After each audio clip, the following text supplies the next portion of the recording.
Then the pain came back, and the voices. They call me by name. Jesus. You're sure it's God? You're sure it's not the devil? I'm not sure. I'm not sure. Get out of there! Get out of the way! This is not your business! Do you want to get hurt? You hear what he said, idiot? Move! Which one of you people has never sinned? Listen to me. It's me the prophets preached about. Make a miracle for us. The Messiah doesn't need miracles. He is the miracle. Now he's here. Are you ready for me? You made better crosses than speeches. What are you laughing at? Everything you have is going to burn. And he put his hands on me, and I opened my eyes, and I was baptized and became Paul. It's about Jesus of Nazareth. He was not the son of Mary, he was the Son of God. His mother was a virgin, and the angel Gabriel came down and put God's seed in her womb. That's how he was born. And he was punished for our sins. Did you ever see this Jesus of Nazareth after he came back from the dead? I mean, with your own eyes. No, but I saw a light that blinded me, and I heard his voice. You're a liar. I don't care whether you're Jesus or not. The resurrected Jesus will save the world, and that's what matters. Those are lies. You can't save the world by lying. I created the truth out of what people needed and what they believed. If I have to crucify you to save the world, then I'll crucify you. And if I have to resurrect you, then I'll do that too, whether you like it or not. I won't let you. I'll tell everyone the truth. You started all this, now you can't stop it. How can you presume? How can I presume? Because I'm the end of the old law and the beginning of the new one. Watch what you're saying. When I say I, Rabbi, I'm saying God. That's blasphemy. Didn't they tell you? I'm the saint of blasphemy. Don't make any mistakes. I didn't come here to bring peace. I came to bring a sword. Talking like that will get you killed.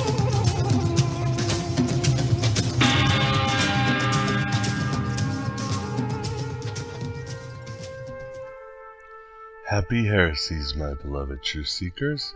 Welcome to Coffee, Cigarettes, and Gnosis, the always approachable, comprehensive, and affable discussion about the world's favorite and least known heretics, the Gnostics. There are more things in heaven and earth than are dreamt of in your philosophy.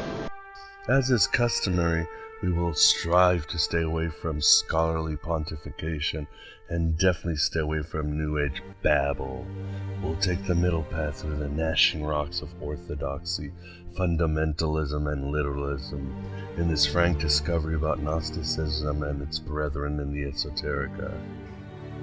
Our fathers were models for God. If our fathers bailed, what does that tell you about God?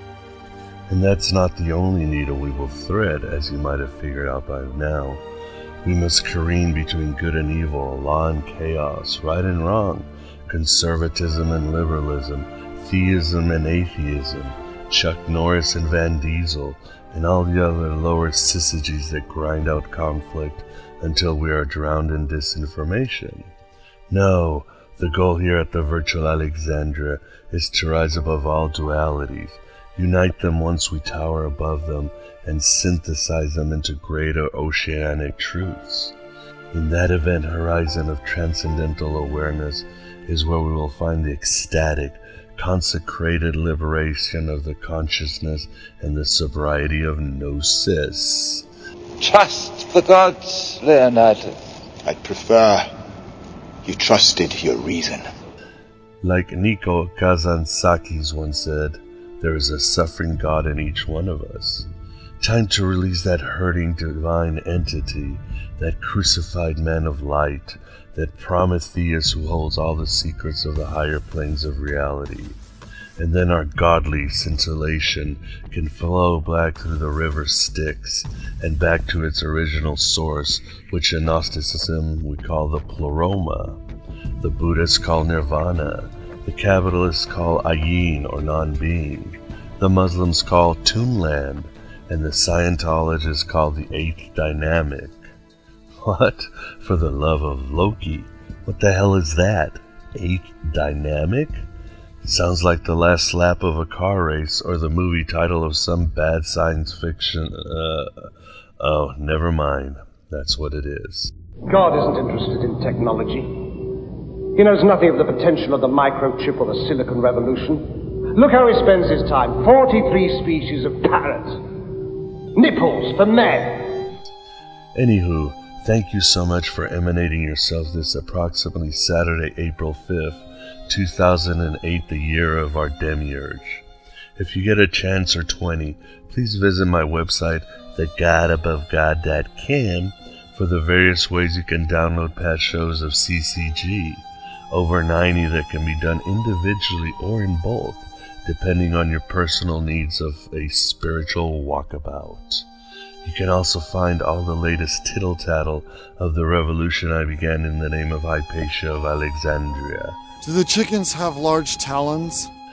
As the last great scholar before the Dark Ages arrived is quoted as saying, "Fables should be taught as fables, myths as myths, and miracles as poetic fancies. To teach superstitions as truth is a most terrible thing. The child mind accepts and believes them, and only through great pain and perhaps tragedy can he be in after years relieved of them. In fact, men will fight for a superstition quite as quickly as for a living truth, often more so, since a superstition is so intangible you cannot get it to refute it. But truth is a point of view, and so it is changeable." It doesn't matter if they believe us. Sooner or later the truth's gonna come out. The truth is out of fashion. Not much of my drivel today, my beloved truth seekers, because today we present the case for the historical Jesus with Jack Killman, author of the Yeshuines.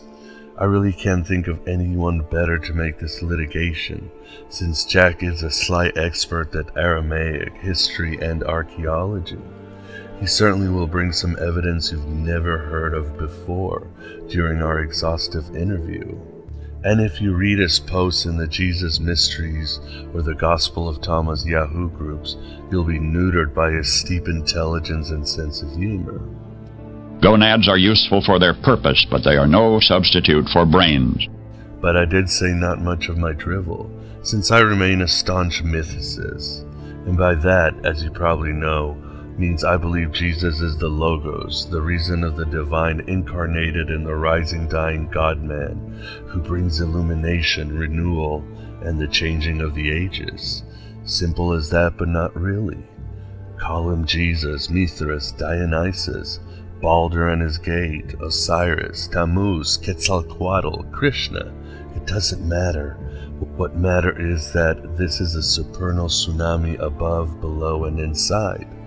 And none of them existed in the flesh. Sorry, Quaid. Your whole life is just a dream.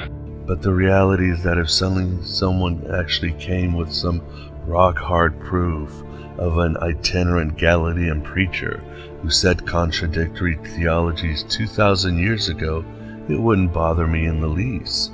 Good for you, and sorry you died such a ghastly death. Glad your metaphysical information made it out of the 1st century, even though so many have killed in your name. Another day, another defilement.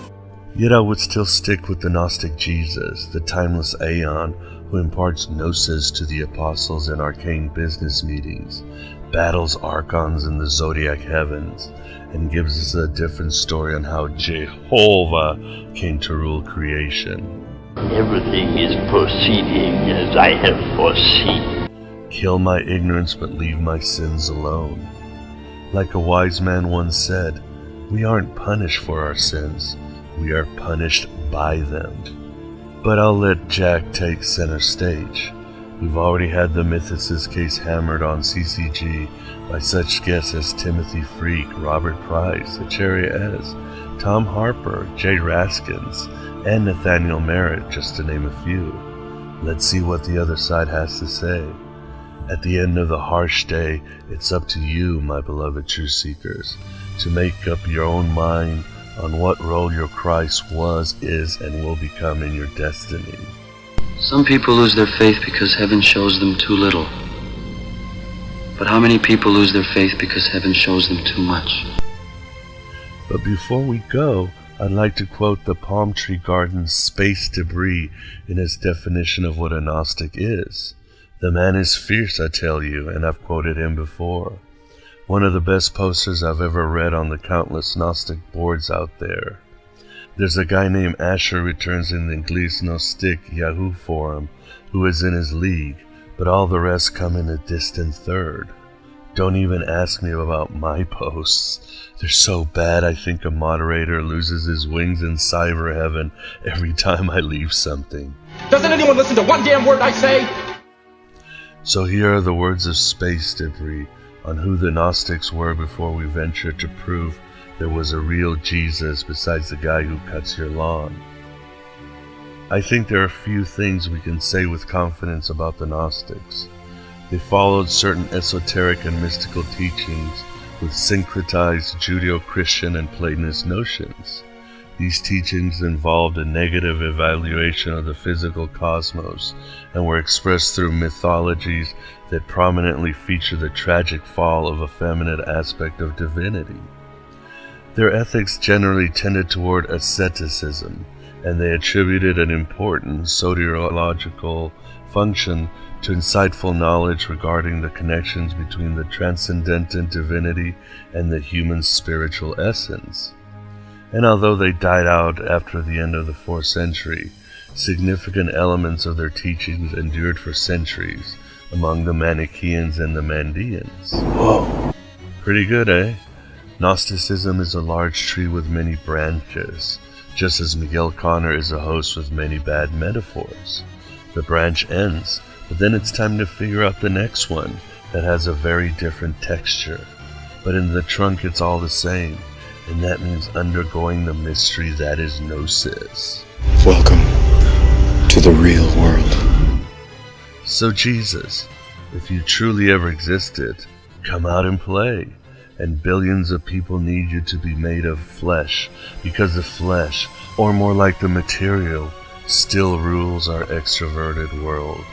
Things you own end up owning you. But I think Jack Killman has a good chance of bringing him out of history. Death spares none but the tiger.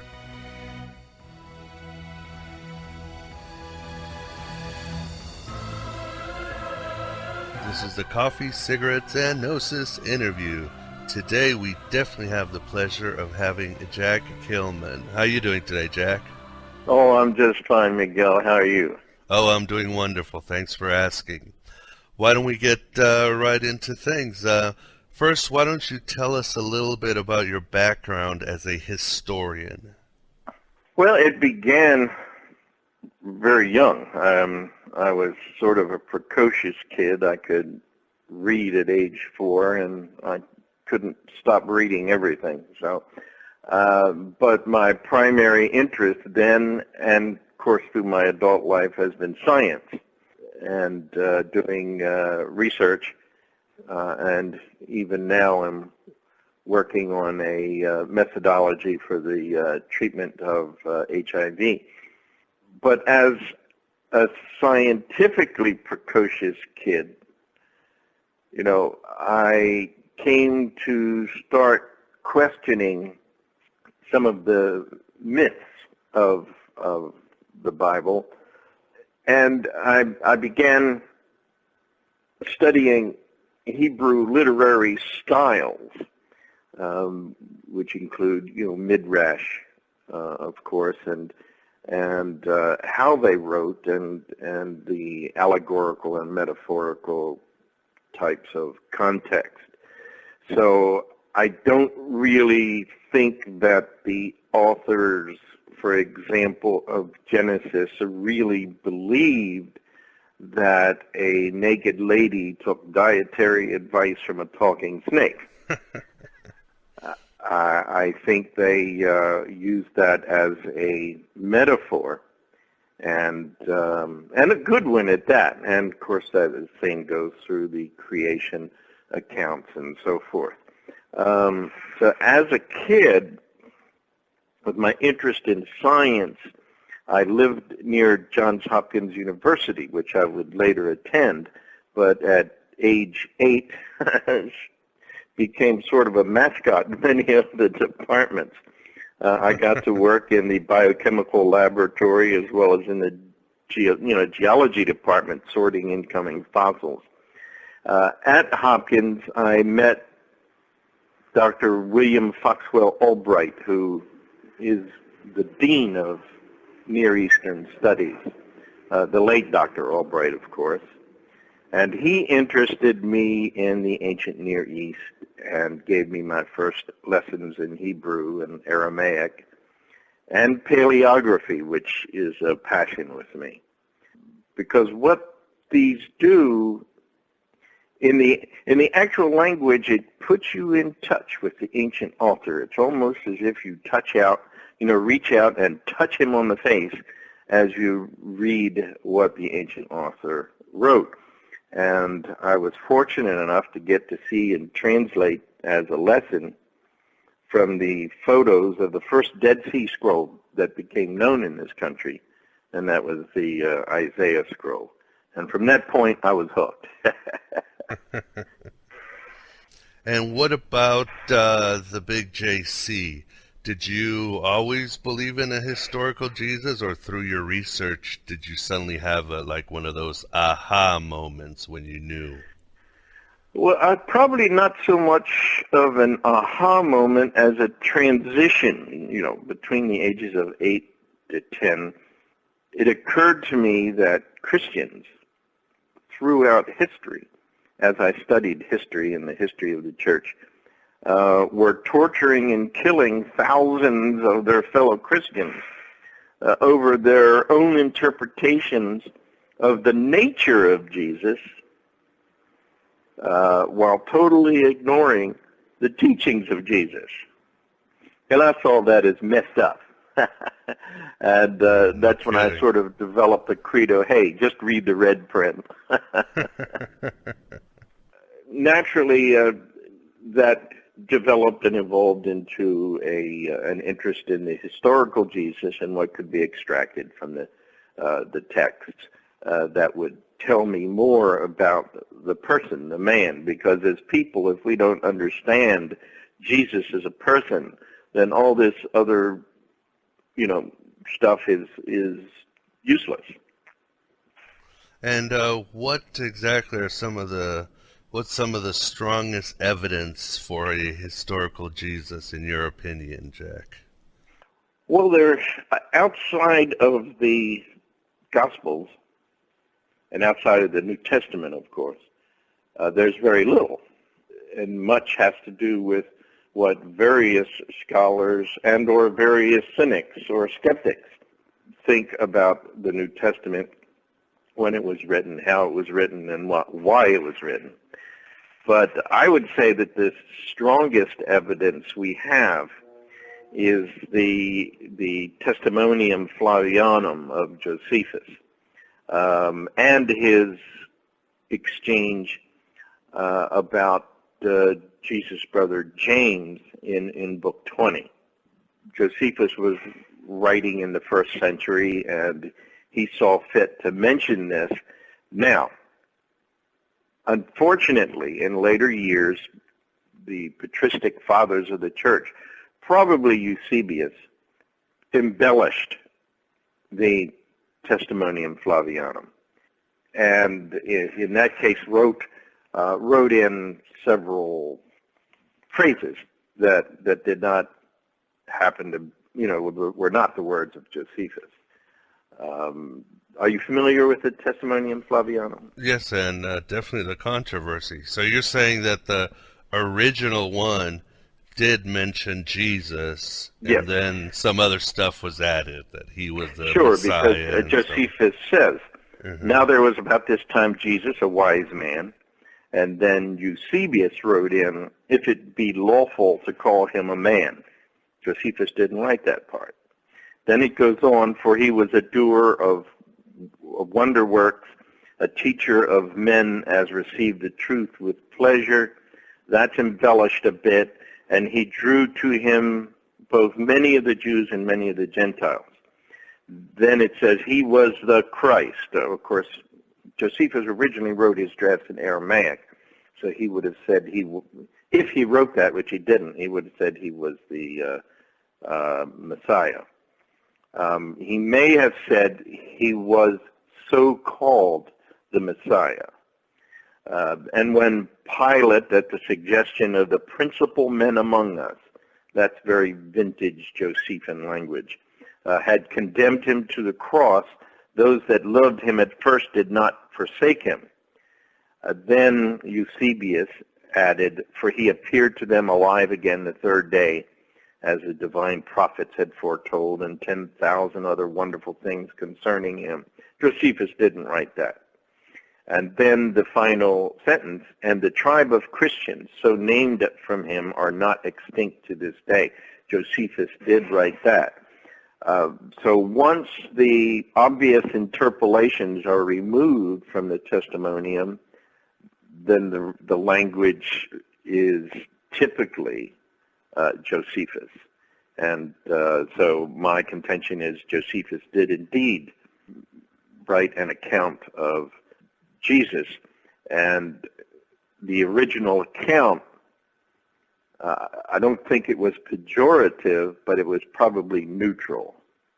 Now, one of the reasons for my opinion that this did indeed occur, or was written where Josephus wrote it in Book 18, is in Book 20, he talks about James. There's no doubt among Josephine scholars that the account of James is original to Josephus, and Josephus, the brother of Jesus, the so-called Messiah, say. So that obviously refers to something earlier that was said about Jesus, and that's good evidence that the Josephine account is true. What about the mythicist argument that isn't the Eastern European copies don't even mention the Testimonium Flavian? Have you heard that theory? Well, the mythicists have all kinds of arguments, but you have the Arabic version. I think it was translated by Pines, and that was a shorter version that seemed to be closer to the original, because the Arabic was a translation from the Aramaic version. And of course, I guess from reading my post, I'm the follow the Aramaic guy. Mm-hmm. And then there was the Syriac version. There are several versions of the Testimonium, and I think they all point to an original Josephine account of Jesus. And also, I know you have a lot of interest in. You and John Moon have a lot of interest in archaeology. Do we have any evidence that points to his existence through archaeology, Jack? There is no certain archaeological evidence for Jesus. Of course, there's no certain. There is an epigraphic, but there is no certain archaeological evidence of Pilatus, I call him, or Pilate. We don't have his tomb anywhere. There is one inscription that was found in Caesarea, which is the capital where Pilatus would have stayed, denoting him as the prefect. But other than that, for Jesus, for many of the historical people mentioned in the New Testament, there's not a lot of archaeological evidence. We only recently found archaeological evidence of Caiaphas, that he was actually the high priest. When I say no certain archaeological evidence, of course I know you're familiar with the debate over the James ossuary. Right. And even that is not certain evidence. And on the remote chance that may have been the ossuary of James, that's only uncertain, because Jacob, which was his name, James is an English name, of course, Jacob was one of the 6 most common names in Palestine at that time. So, and Yeshua was probably the 6th most common name. And Jehoshaphat, Joseph was around 4th or 5th. So when you figure 50,000 people in Jerusalem, probably 2 million in what we know as Israel today, and then all of the Jews in the diaspora that all wanted to be buried in the Kidron Valley and would have their remains moved there. The numbers of Jacob's sons of Joseph and even brothers of Jesus, would be quite a few. So there's no way to archaeologically point to Jesus as a person, but there are, of course, sites, some of the archaeological sites that are associated with Jesus and mentioned in the New Testament. I guess as one example, I would use the synagogue at Capernaum, or Capernaum as it's called. The foundation, the black basalt foundation under the 3rd century synagogue that's there, was the original 1st century synagogue built by the centurion. And of course that's mentioned in the New Testament. So that is associated with Jesus. So it's sort of indirect, isn't it? Jack, in your opinion, what year and day was the man Jesus born? I believe it was around October the 3rd of 7 BC. And of course, as we know, the calendar, starting with year 1 AD, is very much flawed. They left out a 0 for 1. They left out several years that Augustus reigned as Octavian. In any event, Herod the Great died in 4 BC, in March of 4 BC. So we know that Jesus was born sometime, before March of 4 BC. If someone did remember an astronomical event that happened at the same time, it's interesting that the triple conjunction of Mars and Jupiter in what is the constellation of Pisces would look like a big new bright star that would be shining right over Bethlehem if you were traveling from Jerusalem south on the old Hebron Road. The constellation of Pisces in the Jewish zodiac was the house of David. It was the house of the Jews. And the Jupiter and Saturn were both the Messiah star and the Star of Israel. So that they're joining in that Pisces, which is exactly where the sun began the new cycle, would mean something to astrologers at that time. So the question then becomes, is there some historical kernel behind the story of the Magi? Were they astrologers, for example, from the Institute of Astrology in Sippar, which would be in modern-day Iraq, and perhaps diaspora Jews from a family that had been separated since the exile? The second conjunction of the triple conjunction occurred on October the 3rd of 7 BC. At that time, there would be shepherds in the field.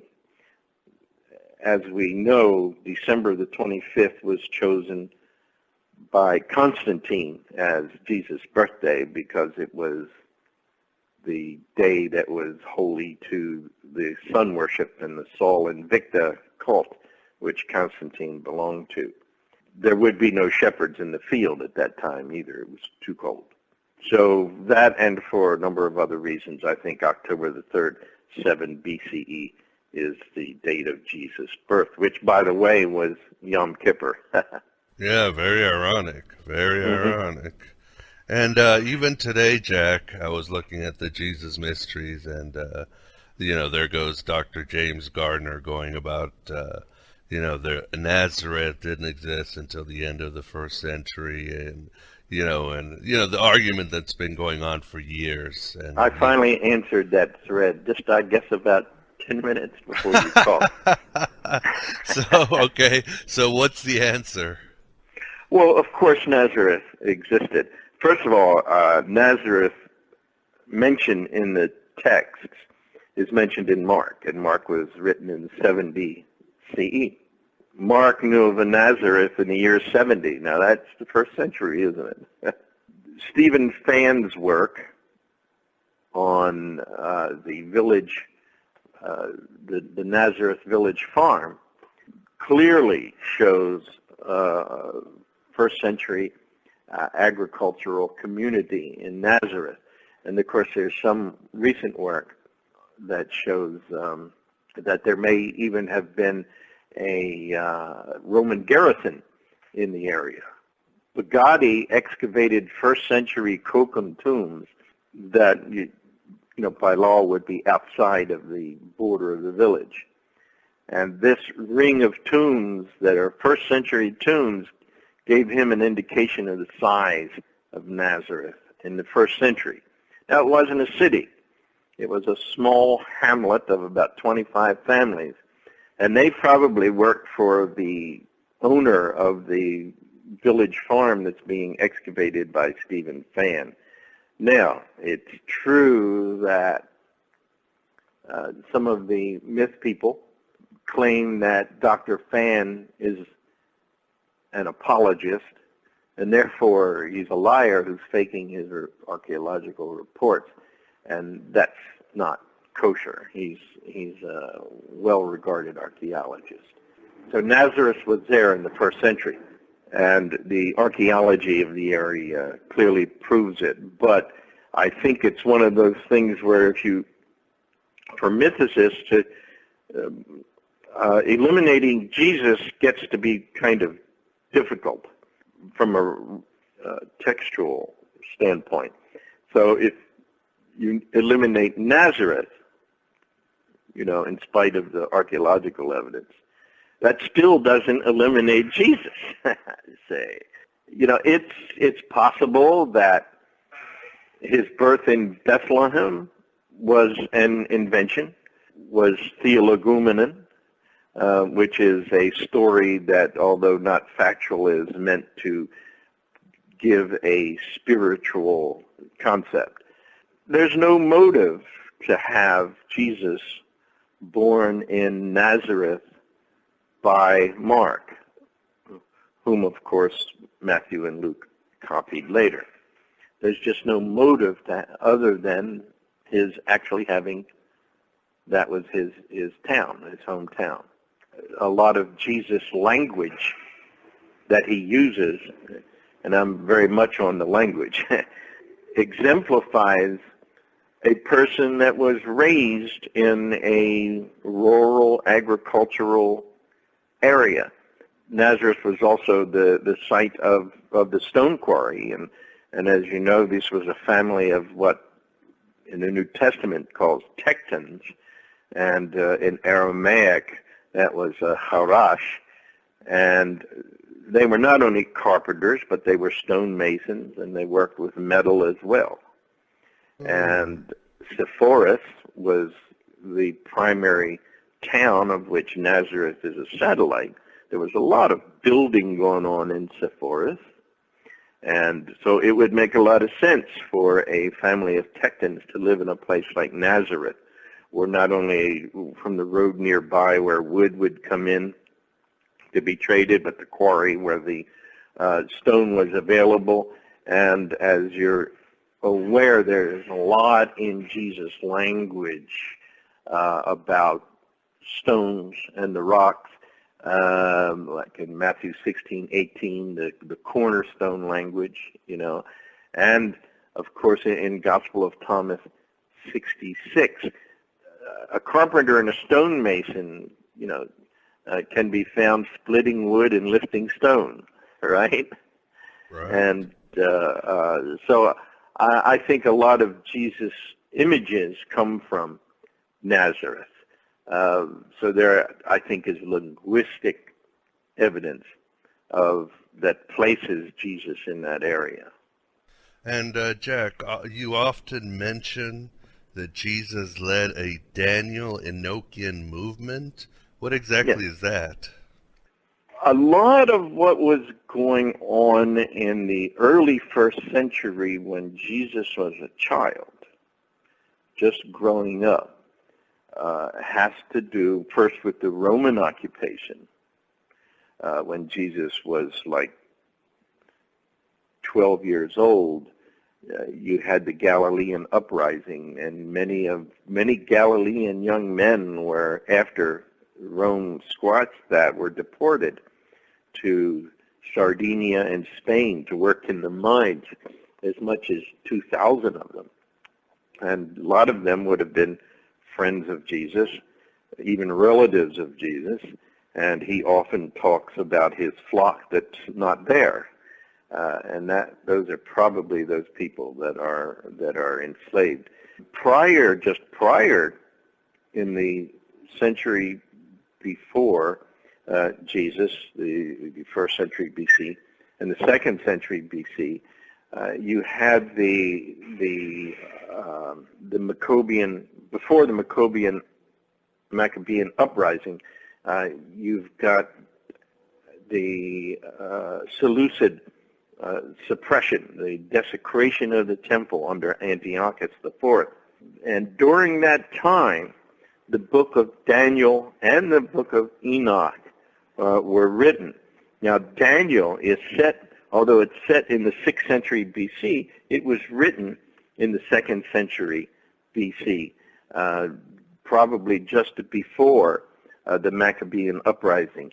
And it talks about kingdom prophecies. It's the first mention of the kingdom of God, the Malchutha de Allah, that Jesus, which was the primary Jesus movement. Daniel was apocalyptic visions and discusses the Son of Man at Daniel 7:13. Enoch, on the other hand, or Hanach, is an entire corpus of writing, very similar in context. You have 1, 2, and 3 Enoch. You have a number of books that were found at Qumran that are associated with Enoch, and the Book of Watchers, Parables, Dreams, etc. And it was also written somewhere between the 3rd and the 1st century BC, and it discusses the Messiah and the God and Messiah coming to earth to live with man, right? The kingdom of God also. The language of Enoch and Daniel is found very much in the language of Jesus. And in fact, Enoch is quoted in the letter of Jude and in 1 Peter as well. So Daniel and Enoch were vital reading material for the earliest Jewish followers of Jesus. Now, I'm not going to call them Christians because they weren't Christians yet. These were the Jewish followers of Jesus under his brother James just after the crucifixion. There was no New Testament at that time, obviously, and the writings that were dear to these branchers, or Netzariah as they were called, was the Wisdom of Solomon, the Testament of the 12 Patriarchs, Enoch and Daniel, Ezekiel and Isaiah. That sort of forms a corpus of messianic writings that they associated with Jesus. So a subset of Judaism in the Second Temple, late Second Temple period, were Daniel-Enochian subset, which included, in my estimation, the Essenes. The difference, of course, being that the Essenes had an apocalyptic eschatology, whereas Jesus had an ethical eschatology, which separated him from them, and perhaps from his cousin John the Baptist. So what did happen to Jesus? Are the Gospels wrong? How did he get into trouble once he went to Jerusalem with the Sanhedrin and the Romans? No, I don't think the Gospels are wrong. It's just the writing style of the Gospels is not familiar to modern readers. This is during a Roman occupation, okay? And so Jesus, he did not really fail as not being what was expected. What was expected in a period of high messianic hopes because of Roman oppression was a warrior, king / priest / Messiah who with a sword would drive off the Romans, etc. And of course that didn't happen. Now Jesus, as I said, his was an ethical eschatology rather than an apocalyptic. And so his was, as I said, the Malkutha de Lacha, the kingdom of God movement, which was spiritual rather than temporal. So why was he such a threat? One of the things that historical Jesus researchers seem to fail to do often is to look at what was happening back in Rome, since Rome, ruled Judea. And Caiaphas, the high priest, was appointed high priest by Valerius Gratus, the prefect prior to Pilatus, and he was also high priest throughout Pilatus' tenure. That's 18 years. High priests at this earlier than this and later than this were changed faster than Britney Spears' underwear. So what held Caiaphas in that position for 18 years? You have to look at the temple, and you have to look at Rome. The temple was the biggest bank in the world. The treasure of the temple surpassed all dreams of avarice by anyone. And Caiaphas, as the high priest, was in charge of that treasury. So what he would do, what he was obviously doing, was skimming some of the money from the treasury to the prefect. The prefect, of course, Pilatus. Remember, Pilatus was appointed by Sejanus. And so you look at Rome, and Sejanus was running the empire as Tiberius' lieutenant. And he was very ambitious and very greedy. Tiberius was out on the island doing unmentionable things with children. And shortly after this episode with Jesus, Sejanus was found out and executed. But Sejanus appointed Pilatus. Things were very tense in Rome and very, very tense in in Jerusalem because Passover, was coming up very soon. Pilatus moved from Caesarea to Jerusalem and brought with him legionnaires and auxiliaries, packed up the Antonia fortress with legionnaires because Passover was a celebration of freedom and release from oppression for the Jews. And it was the most tense time because that was the time there could be civil unrest and insurrection. Pilatus didn't want any spotlight on him and Judea to Tiberius, because I would bet that Tiberius wasn't getting any of that cash. Along come a Galilean preacher who, before, one of the things that he said was, I'll put it in his own language, Eko din Yahweh pagva thamon yikanawa nishrea. I know that's from Jesus because it rhymes. And what that means is that wherever there is a carcass, meaning the temple treasury, there will gather also the vultures. So he goes up on the temple porch, and all of these ancillary businesses on the temple were the money changers, the sellers of doves, of rams, and so forth. A cut of all of that went to the high priest and the temple treasury, which in turn was going to Rome. He makes himself a whip, and he goes up there and he starts kicking butt and calling them a den of thieves. At a time when there are Roman legionnaires just ready, and at the slightest hint of any problem, of a troublemaker, of unrest, it would be squashed immediately. That's why Pilatus was in Jerusalem. And so that spelled the doom of Jesus. That was his death warrant. Now, is Caiaphas a bad guy? Caiaphas instituted it, of course, but was he a bad guy?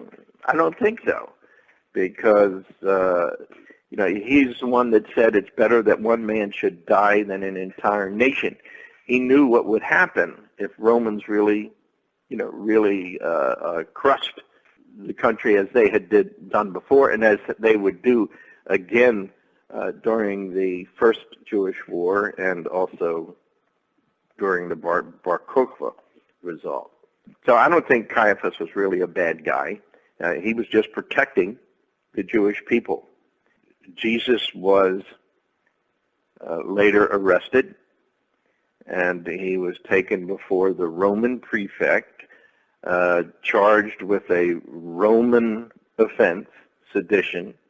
He was turned over to the exactor mortis to crucify, which is a Roman execution, done by Romans. And so here we have a situation where the man who was considered the Son of God was killed by Roman Italians. And how's that going to play later when the texts are copied? What they had to do was make Pilatus innocent, and he was just duped, which is ridiculous. Pontius Pilatus had crucified hundreds, if not thousands, of Jews.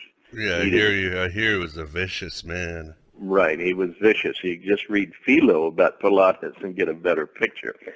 But and then the Barabbas story was invented, in my opinion, because not for a minute do I think that first that the trial was public, and secondly that there was a crowd of Jews hanging around yelling, "His blood be on us and on our children." That's nonsense. First of all, I don't think Dan Rather was there to write that down. Right. And CNN was nowhere around. But that was used by Christians over the centuries, of course, to persecute Jews, and eventually even lead to the Holocaust. It is one of the most unfortunate interpolations in the text, as far as I'm concerned. I agree with you, Jack. I agree with you. And then from that point on, of course, the rest is history, should we say? But you can't look at the text in a vacuum. You have to look at the surrounding history. Not only what was going on, the social anthropology, the cultural anthropology, the language, but what was going on in Rome as well as what was going on in Judea. And Jack, what about his brother James? Did he continue the Jesus movement, or was this a different movement? James, or Jacob, which I think is the younger brother of Jesus. He had 4 brothers and at least 2 sisters. And they were all younger, not older, as the church invented in order to keep Mary a perpetual virgin all her life, which of course was totally against Jewish law. James, since he is first mentioned after the crucifixion, He steps on the stage of his brother's movement, but was he there all along? Because Jesus' movement, as we read the texts, and then also read the histories, Eusebius, Papias, Hegesippus, and so forth, this was a family affair. The texts mention that his Aunt Salome, who was Mary's sister, his uncle, Clopas, Alphaeus, were always around, as was the other Mary, who was Alphaeus' wife, and Alphaeus was the brother of his father Joseph. So Alphaeus is his uncle. This means that his sons, Matthew and James the Lesser, as we call him, were his cousins. And also Simeon was a younger son of Alphaeus, Jesus' uncle, who later replaced James as the leader when James was killed. At least 5 of the disciples were cousins of Jesus. These weren't people that he just walked up to and say, hey, come on with me. It didn't happen that way. See? They knew him. And even Peter and Andrew, or Shimon Bar Yona and Andreas Bar Yona, were sons of Yona, who was a partner of Jesus' uncle Zebedee. And Jesus probably went to Capernaum, where he was very comfortable all his life, probably went out fishing with these guys, so he knew them. It was a family movement. And probably, we know that the family, which was called the Desposinoi after the crucifixion, they were denigrated by Gentile Christians, even though they continued as the family group well into the 5th century before they disappeared into history. And nothing is recorded concerning the lives of the family members, other than James, who could not be ignored. Very little is recorded of the family members. The only thing we know is about the grandchildren of Jude, who was called before Domitian when he was rounding up the descendants of David. The Gentile Christians did not like the original disciples and the family and followers of Jesus, who were actually the eye and ear witnesses of Jesus, because they opposed the concept of a virgin birth. James and the family and the disciples placed Jesus' sonship to God at his baptism by John. It's when Jesus was baptized, according to them, and the original gospel of the Hebrews that they were familiar with, Jesus was adopted by God as the Bar De'alocha, the Son of God, on the occasion of his baptism, and that may very well be the time that Jesus had an epiphany of what his mission should be. Matthew and Luke, on the other hand, placed his sonship at his birth, ergo the invention of the virgin birth thing. And then Paul comes along and he places his sonship at his crucifixion and calls him Christ crucified. And there was a great deal of tension, even hostility, between the Paulines and James. Eventually the Paulines won. The actual movement of Jesus and, his family and followers seem to have just faded into history. Why do you think Paul was so effective? Paul is an interesting guy. There are times when I don't like him at all. Yeah, I've read your posts. I know. And there are other times when he's, really quite eloquent. He was a changing guy, I think. He mentions that he'll be all things to all people, which means, he'll say anything to get people to join his movement. And some of the things that he says don't add up. But other things, perhaps would the Jesus movement have totally died out if it wasn't for Paul? I don't know how history would have, what path would have been taken in history if it weren't for Paul. Paul was certainly the PR man extraordinaire.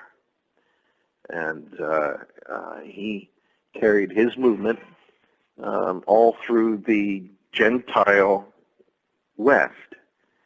And it was successful.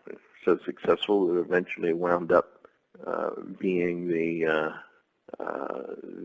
announced religion of the Roman Empire in the early 4th century. You, obviously, by your interaction in Yahoo groups, think the Gospel of Thomas is very important. Why is the Gospel of Thomas so important in finding more about the historical Jesus? Well, the Gospel of Thomas, like the other Gospels, of course, have been added to, interpolated, and redacted by different people that have owned the text even before it got into the hands of Gnostics, whose text the Nag Hammadi Coptic manuscript belongs. I have a kind of a unique viewpoint on the origin of the Gospel of Thomas, and in a sense it also impacts discussions which I think you're familiar with about secret Mark. Yes. Which I think is a genuine, but we'll talk about that a little later. Mark was Peter, or Peter was known as Kepha in Aramaic, and his name, of course, was Shimeon or Yonah. But Mark, after having some kind of a falling out with Paul in the first mission of Paul, went and attached himself to Peter, and Peter, got to love the boy, quite a bit. Mark spoke Greek. He was an Aramaic speaker primarily, just as was Peter, but he also spoke Greek. Not great literary Greek, but he spoke Greek. He was the cousin of Joseph Barnabas.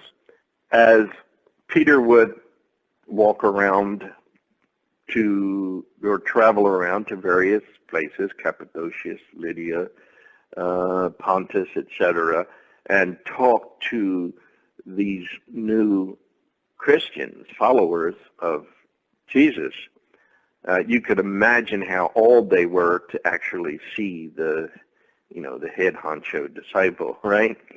And Peter would give speeches about his experiences, about the things that Jesus said and the things that Jesus did. And he would talk to them in Aramaic. These people didn't speak Aramaic, they spoke Greek. So for example, as Peter would say, Jesus said, Avada Ushmaya Yikadeshmak, then Mark would translate it. Father in heaven, hallowed be thy name, etc.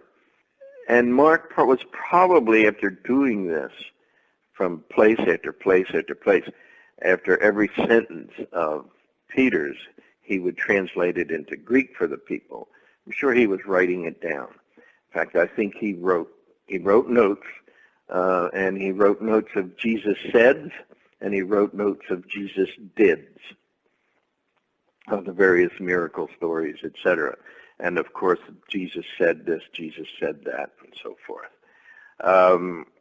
After Peter's death, I think Mark went to Alexandria, and he took these notes of Jesus saids and Jesus dids, and he wrote the first edition of his gospel. I think that those notes themselves of Jesus saids took on a life of their own. Someone had them in Egypt, probably after Mark's death, which was in Egypt, and was in Alexandria. And I think those notes of Mark Jesus says, became the first, in Aramaic, became the first proto-Thomas. Over the years, of course it was translated into Greek, and there is a Greek version of the Gospel of Thomas, of which we have fragments from Oxyrhynchus, also in Egypt, right? And then eventually it fell into the hands of the Gnostic Christians, who became quite a force in Egypt in the 2nd century. And of course, there were some redactions. The Greek version, I think, was used by ascetic Christians, and then the Coptic version was used and redacted by Gnostic Christians. One kind of led to the other. And so about 40% of the sayings that are in the Gnostic Gospel of document that we have are original to Jesus. And the rest had been added later. And are you sure it was the Gnostics who did it? Because I've always found it interesting how there's really no Sophia or Demiurge or Pleroma in there. Why would they, it seems almost more mystical, Syrian, Christian. It may be that Proto-Thomas was kind of neutral as far as the Gnostics were concerned. Sure, they have Gnostic themes that they weave through it, but not the hardcore stuff, such as the good God and the bad God sort of thing.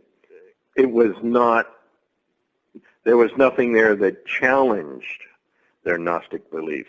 Of course, it may very well be that the Gospel of Thomas was not utilized by what we would call the hardcore Gnostics, the dualists, and but it certainly has the Gnostic themes of male, female into male, and two or many becoming one, and so forth. So yeah, I guess we could look at the Gospel of Thomas as a document of Gnosticism light. A diet of Gnosticism. Okay, and moving on, what you mentioned secret mark, and that's another big argument in the theological world. Why do you think secret mark is real and not a joke by Morton Smith? Number of reasons. First of all, there is no reason to accuse Morton Smith of being a con man. Now, I've studied the pictures of that were taken, both the black and whites by Morton Smith and the colored shots that are more recent. First, the objection to secret mark by, I think, by the monks at Marsaba in the Archimandrite, and probably the original objection in the 18th century, of course, is this homoerotic thing. That section of secret mark is erotic only to sexually insecure and adolescent modern Western males, or to the monks in charge of the manuscript. In the 1st century, when Jesus was baptized, they were probably baptized nude. They didn't have these hang-ups. And so I don't believe that Morton Smith was a con man. If you look at the fly leaves of that Voss book, in which the letter to Theodore is copied, from a paleographic standpoint, it is clear that it was copied hurriedly in this Phaneriot minuscule Greek, with its flourished ligatures and so forth. What's called flow tremors is just the fact that it was copied. Now, he copied probably an uncial manuscript of the letter to Theodore that the archimandrite in the 18th century, somewhere around 1780 or something like that, told him to destroy because of the same reason that the current archimandrite probably did the same thing. But we do have the photographs of it. And I do not believe that Morton Smith's Phanariot Greek was so facile that he was able to hurriedly write that down. I believe that a monk in the 18th century who was the librarian was ordered to destroy it, and he personally thought that that was not a good thing to do, that it was an important document. He opened the Voss book and he copied it down into the fly leaves of the book. Now he was copying in his Phanariot Greek from an uncial manuscript that may even have been the original, which is one of the crimes, and that is responsible for the flow tremors that, for example, Stephen Carlson sees. A copy is, after all, a forgery. It's taking an original manuscript and copying it. In order to copy it, you look at it, and you write, and you stop, and you look at it, and you write, and you stop. So it's not a forgery. It is a copy of a manuscript done by that librarian in order to preserve it, and in that 1642 book. If you look at the photographs, unfortunately, we don't have the original because the Callistos went to the Marsaba monastery and picked it up and took it back to Jerusalem, and suddenly the pages are torn out and they can't be found. That's very suspicious, obviously. So I think, in all probability, it was flushed down a toilet in Jerusalem, and all we are left with is the photographs. But the photographs reveal enough about the script that I believe it is one of the first examples of Mark from which the canonical version eventually arose. And also, Jack, to end things today, you have a very interesting take on the Shroud of Turin. Could you tell us about it? Yeah. In fact, I've written about the Shroud of Turin in an archaeological journal. I believe it's a genuine artifact of a first century crucifixion for many reasons. First of all, the radiocarbon dating of the Shroud of Turin that was done in, I think, in 1988, was it? Gives the year 1260 as the very earliest it could possibly have been manufactured, as they claim. Yet, now, 1260 itself would be highly unlikely because the radiocarbon dates cover a span, and there is a mean period. The probability that it is at the very first year of that span is very, very small. Yet, the first documentation of the Shroud of Turin is in a manuscript called the Prey manuscript from 1192, and that's 68 years prior to the lowest possible radiocarbon estimate. And that automatically, in my opinion, falsifies the radiocarbon testing. If you accepted that the shroud is a fake and not a first century artifact, then you have to accept first that the forger painted the bloodstains before he painted the image, because the image overlies the bloodstains. That the forger, and this is in the 13th century now, the forger integrated forensic qualities to that image that would only be known to 20th century science. He duplicated blood flow patterns in perfect forensic agreement to blood flow from the wrists of a crucified person. He painted the blood flows with, not paint, as was repeatedly claimed by Macron, which was silly, because it was tested and it was blood. So he painted it with genuine AB blood that he had spiked with excessive amounts of bilirubin, since the forger would have to have known that a severe concussive scourging with a Roman flagrum would cause hemolysis and jaundice. I don't think so. And then the forger plotted the scourge marks on the body to be consistent under forensic examination with two scourgers of varying height. He duplicated abrasion and compression marks on the scourge wound on the shoulders to suggest to 20th century forensic examiners that the man had carried a heavy weight following his scourging, like the patibulum of a cross. And then the forger, against all convention of medieval artistry, painted the body he was hoaxing as Jesus of Nazareth nude to conform to a genuine Roman crucifixion. And then, as the forensic genius he was, he illustrated the nails of the crucifixion accurately through the wrists rather than the hands as in all conventional medieval representations. I mean, even Mel Gibson wasn't smart enough to do that in his silly movie, you know. Right. Then he took into account that the thumbs of the crucified victim would rotate inward as a result of the median nerve being damaged.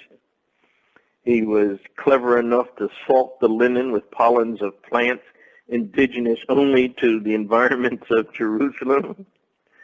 And there are many more like this. This forger would have had to have been a miracle worker and genius that surpassed Jesus himself in order to manufacture the Shroud of Turin. But Jack, you don't really believe it was Jesus, or we know it's just simply a man, a poor Jewish guy who got... The only thing you can say scientifically, you know, and forensically, is that this is a genuine artifact of a first century crucifixion of a Jewish male that had had spikes pressed, probably thorns pressed into the head, you know. He matches, of course, all of the biblical accounts as far as, of course, everyone who was crucified, the exactor mortis would puncture them with a spear just to make sure they were dead. Romans were known to play what was called the king's game with some people in the torture before they were crucified. And that was a dice game. In fact, the board on which it's played, which is like a circle and various sections of the circle where the dice were thrown, can actually be seen in Jerusalem in what was called the Gabbatha, or the cobblestone court that was below the place where Pilate would have condemned him, or anyone else, you know. So apparently this man did have a crown of thorns crushed onto his head. There's good scientific explanation now for the image, the glycomic effect, but everything that happened to that man happened to Jesus, but it could be that many people were crucified exactly that way by the crucifixion team. So with the same kind of taunting in the king's game. Is it possible that it's Jesus? Yes. Is it also possible that it could be any number of men that were crucified in the first century? Also, yes. There's just no way of knowing. So research into the shroud has to be done in a outside of the box of it being the burial shroud of Jesus. But it is the burial shroud of a Jewish male that was crucified exactly the way Jesus was crucified. Well, Jack, I think that's all the time we have today. I would like to thank you so much for taking your time and bringing us so much information. Oh, it's my pleasure. And I would definitely hope to have you on soon at the show. And